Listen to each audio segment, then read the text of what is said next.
Hello hi guys, welcome back to my new blog. ಇವಾಗ ನಾನು Kanva dam ಹತ್ರ ಇದ್ದೀವಿ, ನಮ್ಮ ತೋಟದ ಹತ್ರ. ನೋಡಿ, ನಾವು ಬೋಟ್ ರೈಡ್ ಹೋಗ್ತೀವಿ ಗೈಸ್.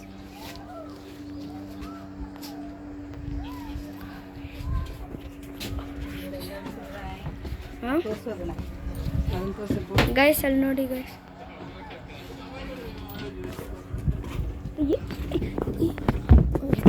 ಗೈಸ್ ನೋಡಿ ಗೈಸ್, ನೀರು ನೋಡಿ ಹೆಂಗಿದೆ ಗೈಸ್. ಆ ಥರ ಅಲ್ಲಿ ಮಾಡ್ತಾವ್ರಲ್ಲ, ಆ ಥರನೇ ಮಾಡ್ತೀವಿ ನೋಡಿ. ನೋಡಿ ಗೈಸ್,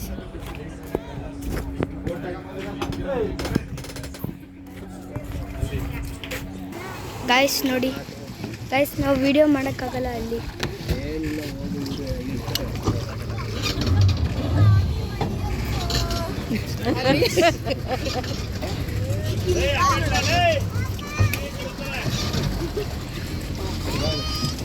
ಸೊ ಇಷ್ಟೇ, ಇವತ್ತಿನ ಬ್ಲಾಗ್ ಲೈಕ್ ಮಾಡಿ ಹೆಂಗಿದೆ ಅಂತ ಕಮೆಂಟಲ್ಲಿ ತಿಳಿಸಿ. ಟಾಟಾ, ಬೈ ಬಾಯ್.